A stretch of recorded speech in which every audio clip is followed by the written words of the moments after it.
ನೋಡಿ ಎಲ್ಲರೂ ನೀವು ಅಂತ ಬೇರೆ ಕಂಪ್ನಿಗೆ ಹೋಲಿಸಿ ಉದಾಹರಣೆ ಕೊಟ್ಟರು.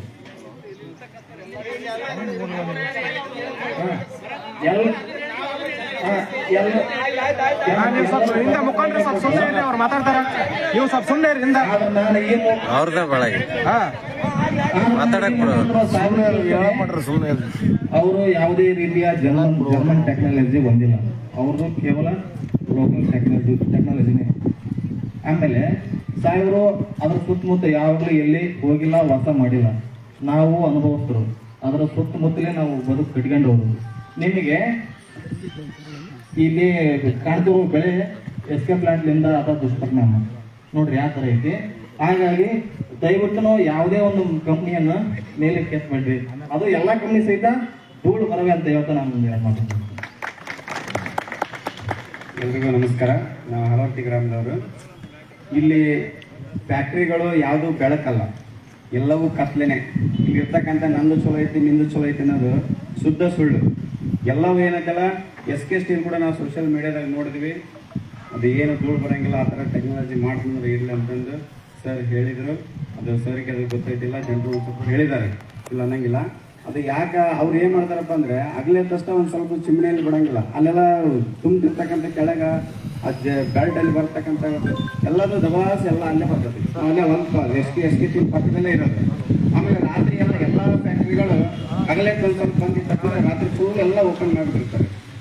ಅದನ್ನೆಲ್ಲ ನೋಡಿರೋದು ಇಲ್ಲಿರೋ ಎಲ್ಲ ರೈತರುಗಳು ಗೊತ್ತೈತಾರೆ. ಈ ಥರ ಕೆಲಸ ಮಾಡ್ತಾರೆ ಸರ್. ಸುಳ್ಳ ನಾವು ಮಾಡ್ತೀವಿ ಅಂತ ಹೇಳ್ತಾರೆ.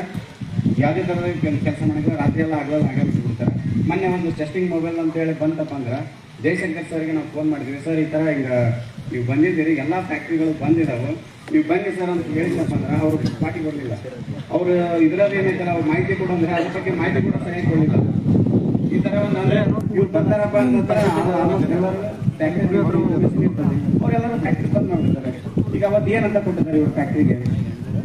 ಧೂಳು ಇಲ್ಲ ಅಂತ ಕೊಟ್ಟಾರ, ಏನಂತ ಕೊಟ್ಟಾರ? ಅವತ್ತು 24 ತಾಸು ಇರ್ತಾರೆ. 24 ತಾಸು ಒಳಗೆ ಎಲ್ಲ ಫ್ಯಾಕ್ಟ್ರಿನೂ ಬಂದದವು.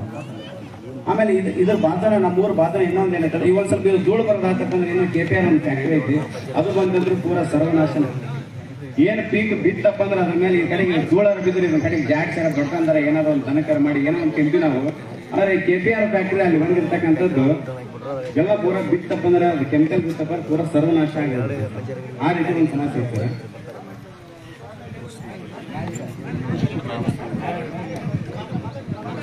ಆ ರೀತಿ ಒಂದು ಸರ್ವನಾಶ ಆಗುತ್ತಾರೆ. ಆಮೇಲೆ ನಾವು ಯಾವುದೇ ಒಂದು ಕೇಳಕ್ ಹೋಗಪ್ಪ ಅಂತಂದ್ರೆ ಎಸ್ ಕೆ ಸ್ಟೀಲ್ ಅವ್ರು ಹೋದ್ರೆ ಈ ಪ್ರೀವಿಯಸ್ ನನ್ನ ಫ್ಯಾಕ್ಟ್ರಿ ಬಂದಿಲ್ಲ, ಪ್ರೀವಿಯಸ್ ಬಂದಿಲ್ಲ, ಅದು ಬಂದಿಲ್ಲ, ಇದು ಬಂದಿಲ್ಲ ಅಂತ ಹೇಳ್ತಾರೆ. ಮತ್ತೆ ಆಮೇಲೆ KPR ಫ್ಯಾಕ್ಟ್ರಿ ಒಂದು 4 ಹೆಸರು ಚೇಂಜ್ ಮಾಡ್ತಾರೆ ಸರ್ ಅವರು. KPR agro limited, KPR chemical limited, ಆಮೇಲೆ ಫರ್ಟಿಲೈಸರ್ ಲಿಮಿಟೆಡ್, ಪ್ರತಿ ನಾನಾ ತರ ಒಂದೊಂದು ಹೆಸರು ಚೇಂಜ್ ಮಾಡ್ತಾರೆ. ಅವ್ರಿಗೆ ಯಾರು ಪರ್ಮಿಷನ್ ಕೊಟ್ಟರು? ಇದಾಗಿ ನಾವು ಈಗ ಈ ಕಡೆಯಿಂದ ಬರ್ಬೇಕಾದ್ರೆ ಮೊನ್ನೆ ಒಂದು ಬೋರ್ಡ್ ಇದ್ದಿಲ್ಲ, ಅದು ಕೃಷ್ಣ ವೇರೇಜ್ ಅಂತ ಒಂದು ಐತಿ. ಇವತ್ತು ನೋಡ್ರೆ PVS 2 ಅಂತ ಹೇಳಿ ಬೋರ್ಡ್ ಹಾಕಿದ್ದಾರೆ. ನಮಗೆ ಇಚ್ಛೆ ಬಂದಾಗ ಹೆಂಗೆ ಅವ್ರ ಇಚ್ಛೆ ಬಂದಾಗ ಕಾಣ ಬಂದ್ರೆ ಅದಕ್ಕೆ ಏನಪ್ಪ ಅಂದ್ರೆ ಸರ್ಕಾರ ಮತ್ತು ಆಮೇಲೆ ಆಡಳಿತ ಅಧಿಕಾರಿಗಳು ಮತ್ತೆ ಅದಕ್ಕೆ ಪರ್ಮಿಷನ್ ಕೊಡ್ತಾರೆ. ಇಲ್ಲ ಅವ್ರ ಬೋರ್ಡ್ ಹೆಂಗೆ ಹಾಕ್ತಾರ? ಬೋರ್ಡ್ ಹಾಕಕ್ಕೆ ಸಾಧ್ಯನೇ ಇಲ್ಲ.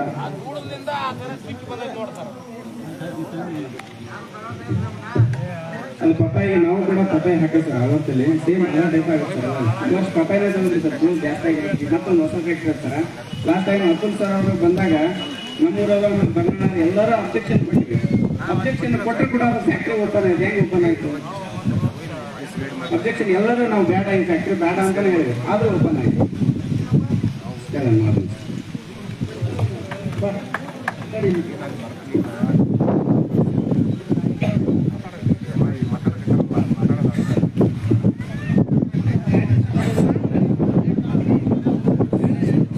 ಸರ್ ಈಗ ಏನಂತಂದ್ರೆ ಪ್ರತಿಯೊಂದು ಮನೆ ಒಳಗನು ಪ್ರತಿಯೊಂದು ಮಗುವಿಗೆ ಮತ್ತು ಮನೆ ಅಸ್ತಮ, ದಮ್ಮು, ಕೆಮ್ಮು ಅಂತಕ್ಕಂಥದ್ದು ಸ್ಟಾರ್ಟ್ ಆಗೈತೆ. ಇವತ್ತು ಎಲ್ಲ ವಿಡಿಯೋದಾಗ ನೋಡಿರಿ, ವಾಸ್ತವ ಅಂಶವನ್ನು ಬಂದು ಪರಿಶೀಲನೆ ಮಾಡಿ.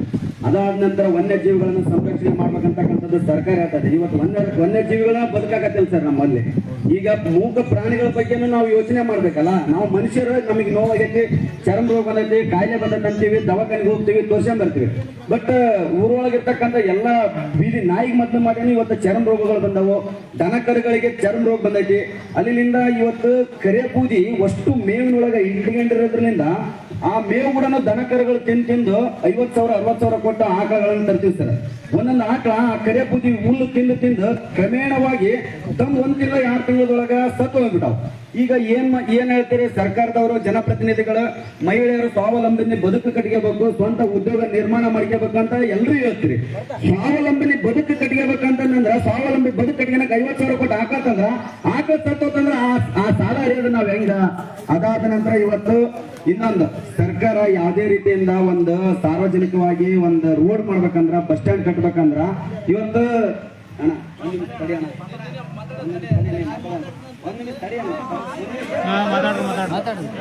ಸರ್ ಏನಂತಂದ್ರೆ ಸರ್, ಸಾರ್ವಜನಿಕ ಉದ್ದೇಶಕ್ಕಾಗಿ ಒಂದು ರಸ್ತೆ ಮಾಡ್ಬೇಕಂದ್ರ, ಒಂದು ಬಸ್ ಸ್ಟ್ಯಾಂಡ್ ಮಾಡ್ಬೇಕಂದ್ರ, ಏನೇ ಒಂದ್ ಮಾಡ್ಬೇಕಂದ್ರೆ ಒಂದು ಲ್ಯಾಂಡ್ ಅಕ್ವಿಸಿಷನ್ ಮಾಡ್ತಿರಲ್ಲ ಸರ್ ನೀವು. ಆ ಸರ್ಕಾರದಿಂದ ಒಂದು ಗೈಡ್ಲೈನ್ಸ್ ಐತೆ ಸರ್. ಏನಂತ ಆ ರೈತಂದು ಯಾರು ನಾವು ಭೂಮಿ ತಗೊಂತೀವಿ ಅವ್ರಿಗೆ ಪುನರ್ವಸತಿ ವ್ಯವಸ್ಥೆ ಕಲ್ಪಿಸ್ಕೊಡ್ಬೇಕು ಅಂತಕ್ಕಂಥದ್ದನ್ನ ಸಾರ್ವಜನಿಕರ ಹಿತಾಸಕ್ತಿಗೆ ಮಾಡ್ಬೇಕಾಗಿರ್ತಕ್ಕಂಥದಕ್ಕನ್ನ ಇಷ್ಟೆಲ್ಲ ಸರ್ಕಾರ ಕೊಡ್ಬೇಕಾದ್ರ ಸಾವಿರಾರು ರೈತರಿಗೆ ಇವತ್ತು ನೋವು ಕೊಡ್ತಕ್ಕಂಥ ಕರೆ ಬೂದಿ ಉಳ್ತಕ್ಕಂಥ ಫ್ಯಾಕ್ಟ್ರಿಗೆ ಯಾಕೆ ಕಡಿವಾಣ ಹಾಕಕತ್ತಿಲ್ಲ ಜನಪ್ರತಿನಿಧಿಗಳು ಅನ್ನೋದು ನನ್ನ ಪ್ರಶ್ನೆ ಸರ್. ಸರ್, ಕೆಜಿ ಚಿನ್ನ ಇಟ್ಟರನ್ನ ಯಾರು ತಿನ್ನಕ್ಕಾಗಲ್ಲ ಸರ್.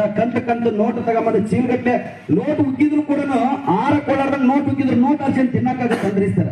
ಪ್ರತಿಯೊಬ್ಬರ ಮನೆಗೂ ಬದುಕಾದ ಅನ್ನದಿಂದ ಆ ಅನ್ನ ಬೆಳೆಯುವಂತ ರೈತನ ಕಣ್ಣೀರನ್ನ ಹಾಕಿಸಿ ಇಲ್ಲಿ ಫ್ಯಾಕ್ಟರಿಗಳನ್ನ ನಡೆಸಿದ್ರೆ ಸರಿ ಅನ್ಸಲ್ಲ ಸರ್. ದಯಮಾಡಿ ನಿಮ್ ಕೈ ಮುಗಿದು ಕಾಲ್ ಮುಗಿದು ಬೆಳಿಕಂತೀವಿ.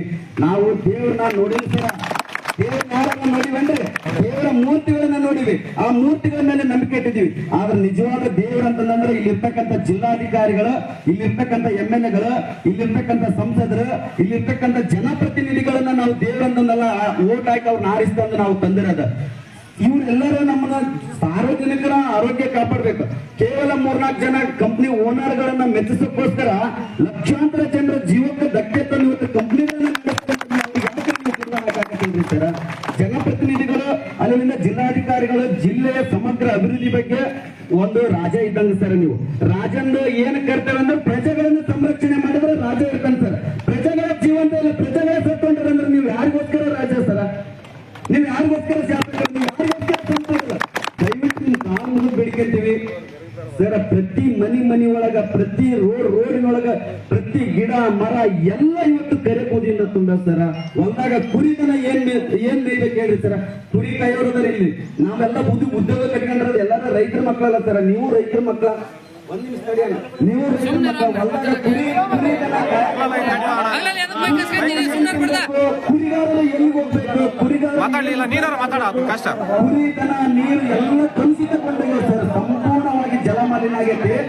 ಅದು ಎಲ್ಲರಿಗಿಂತ ಮಿಗಿಲಾಗಿ ಇನ್ನೊಂದು ಲಾಸ್ಟ್ ಮಾತು ಹೇಳ್ತೀನಿ. ಈ ಎಲ್ಲಾ ಕಾರ್ಖಾನೆಗಳು ಕಲುಷಿತ ನೀರು ಇದಾವಲ್ರಿ, ಇವು ಅಷ್ಟು ತುಂಗಭದ್ರಾ ಡ್ಯಾಮ್ ಹೋಗಿ ನೀರು ಸೇರಕೊಂತಾವ ಸರ. ಹೊಲಸ್ ನೀರು ಎಲ್ಲ ಕಾರ್ಖಾನೆಗಳು ಬಿಡಂತ ಹೊಲಸ್ ನೀರು ಡ್ಯಾಮ್ಗಳು ಸೇರಕತ್ತಾವ ಸರ. ಅದ ಡ್ಯಾಮ್ ನೀರ್ನ ಇವತ್ತು ಕೊಪ್ಪದ ಜನಪ್ರತಿನಿಧಿಗಳನ್ನು ಕುಡಿಯಕತ್ತಾರ, ಕೊಪ್ಪದ ಜನರನ್ನ ಕುಡಿಯಕತ್ತಾರ. ಶ್ರೀಮಂತರನ್ನ ಅದ ನೀರು ಕುಡಿಯಕತ್ತಾರ, ಬಡವರು ಅದ ನೀರು ಕುಡಿಯಕತ್ತಾರ. ಆದ್ರೆ ಅವ್ರಿಗೆ ಗೊತ್ತಾಗ್ತಾ ಇಲ್ಲ. ಯಾಕಂದ್ರ ಹೊಲಸ್ ನೀರ್ನ ಕಣ್ಣಾರೆ ನೋಡಿದ ಮೇಲೆ ಯಾರಾದ್ರೂ ಕುಡಿತೀವಿ ಅಂದ್ರೆ ಸರ್ ನಾವು, ಅದು ಪೈಪ್ ಮುಖಾಂತರ ಬರುತ್ತಲ್ಲ, ಕಣ್ಣಿಗೆ ಕಾಣಲಾರ್ದ ಬಿಡಪ್ಪ ಅಂತಂದು ಯಾರಾದ್ರೂ ಪರಿಕಲ್ಪನೆ ಅದನ್ನ ನೆನಪು ಕೂಡ ಮಾಡ್ಕೊಳ್ಳಾರ್ದಂಗ ಇದು ಮಾಡಕತ್ತಾರ ಸರ್. ಹಂಗಾಗಿ ಪ್ರತಿಯೊಬ್ಬ ಮನುಷ್ಯನ ಆಯುಷ್ಯ ಕೂಡ ಕಡಿಮೆ ಆಗತೈತಿ. ಮನುಷ್ಯರು ಬದುಕಿದ್ರೆ ಎಲ್ಲ, ಮನುಷ್ಯರೇ ಇಲ್ಲ ಅಂತಂದ್ರೆ ಯಾವುದೂ ಇಲ್ಲ. ಅದಕ್ಕೋಸ್ಕರ ದಯಮಾಡಿ ಇಲ್ಲಿರ್ತಕ್ಕಂಥ ವೇದಿಕೆ ಮೇಲೆ ಇರ್ತಕ್ಕಂಥವ್ರು ಎಲ್ಲರೂ ಈ ರೈತರನ್ನ ಉಳಿಸ್ಬೇಕು. ರೈತರಿಗೋಸ್ಕರ ನೀವು ಇಲ್ಲಿರ್ತಕ್ಕಂಥ ಎಲ್ಲಾ ಫ್ಯಾಕ್ಟರಿಗಳು, ಹಿರೇಬಗ್ನಾಳ್ ಸುತ್ತಮುತ್ತಲು ಇರ್ತಕ್ಕಂಥ ಫ್ಯಾಕ್ಟರಿಗಳು, ಆಲ್ವರ್ತಿ ಸುತ್ತಮುತ್ತಲು ಇರ್ತಕ್ಕಂಥ ಫ್ಯಾಕ್ಟರಿಗಳನ್ನ ದಯಮಾಡಿ ಎಕ್ಸ್ಟೆಂಡ್ ಮಾಡ್ಲಾರ್ದಂಗ. ಈಗ ಅವರು ಹೊಲ ಖರೀದಿ ಮಾಡ್ಯಾರ, ಅವ್ರ ಹೊಲದಾಗ ಅವ್ರು ಏನಾರ ಆದ್ರೆ ಇನ್ನೊಬ್ರು ಹೊಲಕ್ಕೆ ತೊಂದರೆ ಕೊಟ್ಟು ಇನ್ನೊಬ್ರು ಜೀವಕ್ಕೆ ಧಕ್ಕೆ ತಂದು ಅವ್ರ ಜೀವನ ಅವ್ರ ಶ್ರೀಮಂತರಾಗಬೇಕು, ನಾವೆಲ್ಲ ಸಾಯ್ಬೇಕಂತ ಅಂದ್ರೆ ಯಾವ ಚೀನಿ ನ್ಯಾಯ ಹೇಳ್ರಿ ಸರ್? ನ್ಯಾಯ ಕೊಡಲ್ಲ. ನೀವು ಜಡ್ಸಿದ್ದಂಗೆ ಸರ್, ನೀವು ಜಿಲ್ಲಾಧಿಕಾರಿಗಳಂದ್ರ ಜಡ್ಜ್ ಆಗಿರೋರು ನೀವೇ ನಮಗೆ ನ್ಯಾಯ ಕೊಡ್ತಾರೆ. ನಮ್ಗೆ ಯಾರು ನ್ಯಾಯ ಕೊಡ್ತಾರೆ ಸರ್ ಹೇಳ್ರಿ ಸರ್? ಈಗ ಅವರು ರೊಕ್ಕ ಕೊಟ್ಟಾರ, ಹೊಲ ಕೊಟ್ಟದವರು ಆ ಕಂಪ್ನಿ ಒಳಗೆ ದುಡಿಯಕ್ ಕುಂತಾರ. ಹೊಲ ಕೊಡ್ಲಾರ್ದಾರ ನಾವ್ ಅದೀವಲ್ಲ, ನಾವು ಹೊಲದಾಗ ಕರೆ ಬುಡಿ ಅನುಭವಿಸ್ಬೇಕು ಅನ್ನೋದು ಯಾವ ಸೀಮೆ ನ್ಯಾಯ ಸರ್? ನಮ್ಮ ಹೊಲದಾಗ ಎಲ್ಲ ಪೂರ್ತಿ ಪ್ರತಿಯೊಬ್ಬರು ಹೊಲದಾಗ ಕರೆ ಬುಡಿ ತುಂಡು ತುಳ್ಕೊಂಡೈತೆ ಸರ್. ಬರೀ ಹೊಲದಾಗ ಅಷ್ಟೇ ಅಲ್ರಿ ಸರ್, ಮನಿ ಒಳಗ ದಿನಾನಿತ್ಯ ಮನಿ ಬಂದಿರ್ತಾರೆ ಸರ್. ಮಳೆ ಮರ್ದಿನ ಬಂದ್ ಬೇಕಾದ್ರೆ ನೋಡ್ರಿ ಸರ, ಧೂಳು ಇರೋಲ್ಲ ಸರ್, ಕರೆ ಬೂದಿನೇ ಇರ್ತದೆ ಸರ್. ಪ್ರತಿ ಮನಿ ಒಳಗ ಶೆಲ್ಫ್ ಒಳಗ ಶೋಕೇಸ್ ಒಳಗ ಬೆಡ್ರೂಮ್ ಒಳಗೆ ಮಕ್ಕಳು ಮಾಡೋಣ ಅದೇ ಬೂದಿನ ಅಂತಂದ್ರೆ ನಮ್ಮ ಉಸಿರಾಟ ಒಳಗೆ ಹೋಗಲ್ಲ ಸರ್. ಕ್ರಮೇಣವಾಗಿ ನಾವು ಸತ್ತೋಗ್ತೀವಿ ಸರ್. ನಮ್ಮನ್ನು ಕಾಪಾಡಬೇಕಾಗಿರೋರು ನೀವೇ. ದಯಮಾಡಿ ಇಲ್ಲಿ ಬಂದಿದ್ದೀರಿ. ನಾವು ನಳಿನ್ ಕುಮಾರ್ ಅಟುಲ್ ಅವರು DC ಅವರು ಇದ್ದಾಗ ಪಬ್ಲಿಕ್ ಹಿಯರಿಂಗ್ ಕರೆದ್ರೆ ಸರ್, ಒಂದು ಕಾರ್ಖಾನೆ ಹಾಕ್ಬೇಕಾಗ ಪಬ್ಲಿಕ್ ಹಿಯರಿಂಗ್ ಮಾಡ್ತಾರಲ್ಲ, ಪಬ್ಲಿಕ್ ಹಿಯರಿಂಗ್ ಒಳಗ ಇಡೀ ಇಲ್ಲಿ ಬಂದಿರ್ತಕ್ಕಂಥ ನಮ್ಮ ಗವೆಣ್ಣ, ಶಿವಣ್ಣ, ಇಲ್ಲಿ ಇನ್ನೂ ರೈತರು ಬಹಳಷ್ಟು ಜನ, ನಾವು ಬಹಳ ಜನ ಬಂದು ವಿರೋಧ ಮಾಡಿದ್ವಿ. ನಳಿನ್ ಕುಮಾರ್ ಅತುಲ್ ಸಭೆ ಒಳಗನ ಇದನ್ನ ಕ್ಯಾನ್ಸಲ್ ಅಂತ ಹೇಳಿ ಬರೆದು ಕೊಟ್ಟು ಹೋದ್ರು. ಆದ್ರ ಪಬ್ಲಿಕ್ ಕೇರಿಂಗ್ ಮಾಡಕ್ಕಾಗಿ ಕಂಪ್ನಿಯವ್ರು ಏನ್ ಮಾಡ್ತಾರಂದ್ರ ಹೊರ ರಾಜ್ಯದಿಂದ ಈ ಆಂಧ್ರದಿಂದ ಬಳ್ಳಾರಿಯಿಂದ ಬೇರೆ ಬೇರೆ ಜಿಲ್ಲೆಯಿಂದ ಒಂದು 5,000 ಮಂದಿನ ರೊಕ್ಕ ಕೊಟ್ಟು ಕರ್ಕೊಂಡ್ ಬಂದಿದ್ರು ಸರ್. ಅವತ್ತು ಅವರು ಕೂಡ ಆ ಜನರನ್ನ ತೋರಿಸಿ ಅವರು ಸಿಗ್ನೇಚರ್ ಮಾಡಿಸಿದ್ರು. ಬಟ್ ನಾವು ವಿರೋಧ ಮಾಡಿದ್ರು ಕೂಡ ಇವತ್ತು TVS 2 ಪ್ಲಾಂಟ್ ಹೆಂಗ್ ಬಿತ್ತು ಸರ, ಯಾವ ಆಧಾರದ ಮೇಲೆ ಬಿತ್ತು ಅಂದ್ರೆ ಇಲ್ಲಿ ಇರ್ತಕ್ಕಂಥ ರೈತರು ವಿರೋಧ ಮಾಡಿದ್ರು ಕೂಡ ಕಾರ್ಖಾನೆ ಆಗ್ತಾರಂತಂದ್ರೆ ಇಲ್ಲಿ ಇರ್ತಕ್ಕಂಥ ಜನಪ್ರತಿನಿಧಿಗಳು ಅದ್ರ ಬಗ್ಗೆ ಕಾಳಜಿ ವಹಿಸ್ಬೇಕಲ್ಲ ಸರ. ಜನಗಳನ್ನ ಸಂರಕ್ಷಣೆ ಮಾಡೋದ್ರೆ ಅದ್ರ ಬಗ್ಗೆ ಕಾಳಜಿ ವಹಿಸಿಲ್ಲ ಅಂತಂದ್ರೆ ಈಗ ಅವರು ಸಾಹೇಬ್ರು MLA ಅವರಿಗೆ 150 ಹಳ್ಳಿ 39 ವಾರ್ಡ್ ಅದಾವು, ಅವರಿಗೆ 108 ಪೆನ್ಷನ್ ಸಾವಿರಾರು ಇರ್ತಾವ. ಬಟ್ ಸಮಗ್ರವಾಗಿ ಅಲ್ಲಿ ಇರ್ತಕ್ಕಂಥ ಸ್ಥಳೀಯರು ಯಾರೋ ಒಂದ್ 4 ಜನ ಭೂಮಿ ಕೊಟ್ಟಾರ, ಅಲ್ಲಿಂದ ಅವ್ರು ಉದ್ಯಮಿಗಳು ಆಗ್ತಾರ, ಲೋಕಲ್ ಜನಪ್ರತಿನಿಧಿಗಳನ್ನ ಕೇಳ್ಕೊಂಡು ಅಪ್ಪ ಮಾಡಿಬಿಡ್ರಿ ಅಂತಂದು ಇದನ್ ಮಾಡಿದ್ರ ಸಾವಿರಾರು ಜನರ ಬದುಕಿನ ಪ್ರಶ್ನೆ ಇರ್ತದೆ ಸರ್. ದಯಮಾಡಿ ಕೈ ಮುಗಿದಿರ್ತೀನಿ, ಎಲ್ಲ ಫ್ಯಾಕ್ಟ್ರಿಗಳು ಕಡಿವಾಣ ಹಾಕ್ರಿ. ನಾವು ಫ್ಯಾಕ್ಟ್ರಿ ಕಿತ್ಕೊಂಡು ಹೋಗ್ರಿ ಅನ್ನಕ್ ಆಗಲ್ಲ, ಈಗ ಬಿಟ್ಬಿಟ್ಟೈತಿ. ಆದ್ರ ಇನ್ನೊಬ್ರು ಹೊಲಕ್ಕೆ ಕರೆಯಬಹುದು ಬೀಳಾರ್ದಂಗ, ಇನ್ನೊಬ್ರು ಹೊಲದಾಗ ಟೋಟಲ್ ಯಾರಿಗೂ ರೈತರಿಗೆ ತೊಂದರೆ ಆಗ್ಲಾರ್ದಂಗ, ಜಾನುವಾರುಗಳಿಗೆ ತೊಂದರೆ ಆಗ್ಲಾರ್ದಂಗ, ವನ್ಯಜೀವಿಗಳ ಸಂರಕ್ಷಣೆ ಕಾಯ್ದೆ ಏನ್ ಹೇಳ್ತದೆ ಸರ್, ನಿಮ್ಗೆ ಗೊತ್ತೈತಲ್ಲ ಸರ್ ಅದೆಲ್ಲ. ದಯಮಾಡಿ ಕೈ ಮುಗಿದಿರೋದನ್ನ ಎಲ್ಲರಿಗೂ, ಈ ಭೂಮಿ ಮೇಲೆ ಹುಟ್ಟಿರ್ತಕ್ಕಂಥ ಪ್ರತಿಯೊಬ್ಬರಿಗೂ ಬದುಕುವ ಹಕ್ಕೈತಿ, ಸಾಯಿಸುವ ಹಕ್ಕಿಲ್ಲ. ಅದಕ್ಕೋಸ್ಕರ ನಾವು ಬದುಕಬೇಕಂದ್ರೆ ನಮ್ಮ ಬದುಕಿನ ಹಕ್ಕಿನ ಪ್ರಶ್ನೆ ನಿಮ್ ಕೈಯಾಗೈತಿ. ನಮ್ಮನ್ನು ಉಳಿಸ್ತಿರೋ ಸಾಯಿಸ್ತಿರೋ ನೀವ ನೋಡ್ರಿ. ಲಾಸ್ಟ್ ನಿಮ್ ಹೆಸರು ಬರ್ದಿಟ್ಟು ಎಣ್ಣೆ ಕುಡಿದು ರೈತರು ಸಾಯೋದಂತ ಗ್ಯಾರಂಟಿ. ಕೊನೆಗೆ ಯಾರು ಸಾಯ್ತಾರ ಗೊತ್ತಿಲ್ಲ. ಜಿಲ್ಲಾಧಿಕಾರಿಗಳ ಹೆಸರು, ಶಾಸಕರ ಹೆಸರು ಬರ್ದಿಟ್ಟು ಕಂಪ್ನಿ ವಿರುದ್ಧ ಹೋರಾಟ ಮಾಡಿ ಲಾಸ್ಟ್ ನಾನಂತೂ ಸುಸೈಡ್ ಮಾಡ್ಕೊಳ್ಳೋದಂತ ಸತ್ಯ. ಯಾಕಂದ್ರೆ ನನ್ನ ಹೊಲನ ಸ್ಪಾಟ್ ವಿಸಿಟ್ ಮಾಡ್ರಿ ನೀವು. ನಾನು ಹೆಂಗ್ ಬದುಕಬೇಕು, ನಾನು ಹೆಂಗ್ ಬೆಳೆ ತೆಗಿಬೇಕು ಅನ್ನೋದನ್ನ ನೀವು ಕಣ್ಣಾರೆ ಬಂದು ಒಂದ್ಸರಿ ನನ್ನ ಹೊಲನ ನೋಡ್ರಿ ಸರ್. ನಾನು ಇಷ್ಟು ಮಾತಾಡಕತ್ತೀನಿ ಅಂದ್ರ ನಾನು ಎಲ್ಲೋ ಹೊಲ ಇಟ್ಕೊಂಡು ಅಲ್ಲ ಸರ್, ನನ್ನ ಕಂಪ್ನಿ ಮಕ್ಳು ಇರ್ತಕ್ಕಂಥ ಹೊಲದಲ್ಲ ಸರ್. ಅದು 50 ಸರ್ವೆ ನಂಬರ್, ನಂದು 58 ಸರ್, ನಂದು 58 ಸರ್. ಅದು ಊರಂದಿರೋ ಹೊಲ ನೋಡಿರಿ ಸರ್ ನೀವು. 58 survey number 57 sir TVS plant. ನಂದು 58 ಸರ್. ಕೇಳಿ ಅಂದ್ರೆ ಏನಂತ ಗೊತ್ತಂತ ಸರ್, ಆ ಫ್ಯಾಕ್ಟ್ರಿಯಲ್ಲಿ ಇರ್ತಕ್ಕಂಥವ್ರು ಏನ್ ಮಾಡ್ಕೊಂಡ್ರಿ, ಕೋರ್ಟ್ಗೆ ಹಾಕ್ತಾರೆ, ಅದು ಎಷ್ಟು ದಿನಕ್ಕೆ ಬರ್ತದ ಅವಾಗ ಅಂತಾರ ಅವ್ರು. ನಿಮ್ ಕೈಲಿ ಏನ್ ಮಾಡ್ಕೊಳಕಾಗತ್ತಂತ ಸರ್. ನಾನು ಒಬ್ಬನು ಏನ್ ಮಾಡಕ್ಕಾಗತ್ತೆ ಸರ್. ನಾನೇನಾದ್ರು ಮಾಡಕ್ ಹೋದ್ನಪ್ಪ ಅಂತಂದ್ರೆ ಜನ ಆಲ್ರೆಡಿ ಅದಕ್ಕೆ ಬೇರೆ ಬೇರೆ ರೀತಿಯಿಂದ ಹೇಳ್ತಾರೆ. ಕಂಪ್ನಿಯವರು ದೌರ್ಜನ್ಯ ಮಾಡ್ತಾರೆ. ಗೇಟ್ ಬಂದ್ ಮಾಡಿದ್ವಿ ಅಂದ್ರೆ ಉದ್ದೇಶಪೂರ್ವಕ ಕೆಟ್ಟ ಉದ್ದೇಶ ಅಂತ ಹೇಳ್ತಾರ. ಹೆಂಗ್ ಹೇಳ್ರಿ ಸರ್, ನಾವ್ ಎಲ್ಲಿಗೆ ಹೋಗ್ಬೇಕು ಹೇಳಿ? ಇಲ್ಲಾಂದ್ರೆ ನೀವು ನಮ್ಗೆಲ್ಲ ಟೋಟಲ್ ಭೂಮಿ ಮನಿ ಹೊಲ ಊರು ಎಲ್ಲ ಖರೀದಿ ಮಾಡಿಸ್ಬಿಟ್ರಿ ಕಂಪ್ನಿಯವ್ರಿಗೆ. ನಮ್ದು ಹೆಂಗ್ ಕೊಪ್ಪಕ್ಕೆ 10 ಕಿಲೋಮೀಟರ್ ದೂರ ಐತಪ್ಪ, ಐಡಿಯಾ ಬರ್ ನಾವು 10 ಕಿಲೋಮೀಟರ್ ದೂರ ಇರ್ತಕ್ಕಂಥ ಊರಾಗ, ಸಿಟಿಲಿಂದ 10 ಕಿಲೋಮೀಟರ್ ದೂರ ಇರೋ ಮಕ್ಕಳಾಗ ನಮಗೆ ಎಷ್ಟು ಎಕರೆ ಹೊಲ ಐತಿ, ನಮ್ದು ಇಲ್ಲಿ ಮನಿ ಹೆಂಗೈತಿ, ನಮ್ದೊಂದು ಹೊಸ ಊರು ಕಟ್ಕೊಟ್ಬಿಡ್ರಿ, ನಾವಲ್ಲಿ ಇರ್ತೀವಿ. ತೀರ್ಮಾನ ಇಲ್ಲ ಫ್ಯಾಕ್ಟ್ರಿ ಬಂದ್ ಮಾಡ್ಬೇಕು, ಇಲ್ಲ ಊರು ಹೊಲ ಎಲ್ಲ ಭೂಮಿನ ಹೊಸದಾಗಿ ಖರೀದಿ ಮಾಡಿ ಹೊಸದಾಗಿ ಮನೆ ಕಟ್ಟಿಸಿ ಕೊಟ್ಬಿಡ್ರಿ ನಮ್ಗೆ. ಯಾಕಂದ್ರೆ ಈಗ ಹಿರಿಯರು ಬಂತಂದ್ರೆ ಕೋಳೂರಿಗೆ ಹೊಸ ಊರು ಕಟ್ಕೊಟ್ರಿ, ಒತ್ನಾಳಿಗೆ ಹೊಸ ಊರು ಕಟ್ಕೊಟ್ರಿ, ಎಲ್ಲ ಊರಿಗೆ ಹೊಸ ಊರು ಕಟ್ಕೊಟ್ರಿ. ಮತ್ ನಾವು ಇಲ್ಲಿ ಬಾಧಿತ ಪ್ರದೇಶದಲ್ಲಿ ಇರ್ತಕ್ಕಂಥವ್ರೆ ನೆರೆಹೊರೆಯವರು ಬಂದ್ರೆ ಮಾತ್ರ ಬಾಧಿತ ಅಲ್ಲ. ಈ ಇಷ್ಟೊಂದು ತೊಂದರೆಯಲ್ಲಿ ಬದುಕಾಕೊಂತೀವಿ. ಮನೆ ಒಳಗೆ ಹೆಂಡಿಕ್ಯಾಪ್ಟ್ ಮಕ್ಕಳು ಹುಟ್ಟಕತ್ತಾರ, ಅವ್ರಿಗೆ ಆರೋಗ್ಯ ನೋಡ್ಕೊಳ್ಳೋರು ಯಾರು, ಚರ್ಮ ರೋಗಗಳು ಅದು, ಅವ್ರನ್ನ ಜೀವಿಸೋರು ಯಾರು? 100 ರೂಪಾಯಿ ಕೂಲಿ ದುಡ್ಕೊಂಬಂದು 200 ರೂಪಾಯಿ ಆಸ್ಪತ್ರೆ ಕಟ್ಟೋದಾಗಿದೆ ನಮ್ಮ ಬದುಕಲ್ಲಿ. ದಯಮಾಡಿ ಇಷ್ಟು ಹೇಳಿ ನಾನು ಮಾತು ಮುಗಿಸ್ತೀನಿ. ಯಾರಾದ್ರೂ ನಾವು ತಪ್ಪು ಮಾತಾಡಿದ್ರ ಗಣ್ಯರ ಇಲ್ಲಿ ಇರ್ತಕ್ಕಂಥವ್ರೆಲ್ಲರೂ ಕ್ಷಮಿಸಿ ನಾನು ಮಾತು ಮುಗಿಸ್ತೀನಿ. ಜೈ ಹಿಂದ್, ಜೈ ಕರ್ನಾಟಕ. ರಾಘವೇಂದ್ರ ವಿಜ್ಞಾನ ಸಾಹೇಬರು ಕಾರ್ಯಕ್ರಮ ಉದ್ದೇಶಿಸಿ ಮಾತಾಡ್ತಾರೆ. ಎಲ್ಲರಿಗೂ ನಮಸ್ಕಾರ. ಇದೇ ಕಾಸನಕಂಡಿ ಗ್ರಾಮದಲ್ಲಿ SRG ಫ್ಯಾಕ್ಟರಿ ಇರೋದ್ರಿಂದ ನಮ್ಗೆ ಹೆಚ್ಚಿನ ಪ್ರಮಾಣದಲ್ಲಿ ದೂರ. SRG ಫ್ಯಾಕ್ಟರಿಯಿಂದ ಭಯಂಕರ ಧೂಳು ಬರ್ತಾ, ಸುತ್ತಮುತ್ತ ಇರುವಂತ ಫ್ಯಾಕ್ಟರಿನೂ ಬಗನಾಳಿಗೆ ಹೆಂಗ್ ಬರ್ತಾ, ಕಾಸನಗಂಡಿಗೆ ಬರ್ತಾ, ಕಾಸನಗಂಡಿ ಬಂದಾಗ ಹಿರೇ ಬಗನಾಳಿಗೆ ಬರ್ತಾ, ಎಲ್ಲ ಸುತ್ತಮುತ್ತ ಇರುವಂತ ಫ್ಯಾಕ್ಟರಿ ಮುಚ್ಚಬೇಕಷ್ಟೇ. ನಾವು ನಮ್ಮ ತಾತನರ ಕಾಲದಿಂದ ಇಲ್ಲಿ ಬುನಾದಿ ಹಾಕಿದಂಥವ್ರು ಫ್ಯಾಕ್ಟರಿ ಮಣ್ಣು ಹಾಕ್ಯಾರ. ಅವರು ಫ್ಯಾಕ್ಟರಿ ಕಿತ್ತಕ್ಕ ಐತಿ, ಗ್ರಾಮ ಕಿತ್ತಕ್ಕಿಲ್ಲ. ದಯವಿಟ್ಟು ನಾವು ರಿಕ್ವೆಸ್ಟ್ ಮಾಡಿ ಹೋಗ್ತೀವಿ ಜಿಲ್ಲಾಧಿಕಾರಿಗಳಿಗೆ ಮತ್ತು ನಮ್ಮ MLA ಪರಿಸರ ಇಲಾಖೆ ಅಧಿಕಾರಿಗಳಿಗೆ. ನಾವು ಕೃಷಿ ಇಲಾಖೆ, ತೋಟಗಾರಿಕೆ ಇಲಾಖೆಯವರು ಕೊಟ್ಟಂತ ವರದಿಯನ್ನು ತಗೊಂಡು ಬೆಂಗಳೂರಿಗೆ ಹೋಗಿವಿ. ಪರಿಸರ ಇಲಾಖೆಗೆ 1,000 ಸಲ ಅಡ್ಡಾಡಿವಿ. ಕೇಳಿ ಸಾಹೇಬ್ರು ಇಲ್ಲ ಅದಾರ, ಒಂದು ದಿನ ಆದ್ರೂ ಬಂದು ಪರಿಸರ ಇಲಾಖೆಯವರು ಪರಿಶೀಲನೆ ಮಾಡ್ಯಾರ ನೋಡ್ರಿ. 63 ಹಳ್ಳಿ ಕುಡಿಯ ನೀರಿಂದ ಅಲ್ಲಿ ದೊಡ್ಡ ಘಟಕ ಐತಿ. ಆ ಘಟಕ ಎಷ್ಟು ನೀರು ತುಂಗಭದ್ರಾ ನದಿಗೆ ಬರ್ತಾ, ಪಕ್ಕದಲ್ಲೇ ಅರಣ್ಯ ಇಲಾಖೆ ಐತಿ. ಅರಣ್ಯ ಇಲಾಖೆಯವರು ವರದಿ ಕೊಟ್ರ. ಇಷ್ಟು ಇದ್ರು ಆ ಫ್ಯಾಕ್ಟರಿನಲ್ಲಿ ಏನು ಕ್ರಮ ಇಲ್ಲ. ಆ ನಮೂನಿ ಧೂಳ ಬರ್ತಂದ್ರ ನಾವು ಹೆಂಗ್ ಸಾಯನ್ ಹೇಳ್ರಿ? ಗ್ರಾಮ ಆಗ್ಲೇಬೇಕು ಸರ್. ಇದಂತೂ ದಯವಿಟ್ಟು ನಾವು ರಿಕ್ವೆಸ್ಟ್ ಮಾಡಿ ಹೇಳಕತ್ತೀವಿ. ಇಲ್ಲಾಂದ್ರೆ ಒಂದಿನ ಎಲ್ಲಾ ರೈತರು ಸೇರಿ ನಾವು ದೊಡ್ಡ ಒಂದು ಹೋರಾಟಕ್ಕೆ ಮುಂದಾಗ್ತೀವಿ. ದಯವಿಟ್ಟು ಇದನ್ನ ಗಮನಿಸಬೇಕು. ಕಾರ್ಯಕ್ರಮವನ್ನು ಉದ್ದೇಶಿಸಿ ರಾಘವೇಂದ್ರ ಇಟ್ನಾಳ್ ಸಾಹೇಬರು ಮಾತಾಡಬೇಕಾಗಿ ವಿನಂತಿ.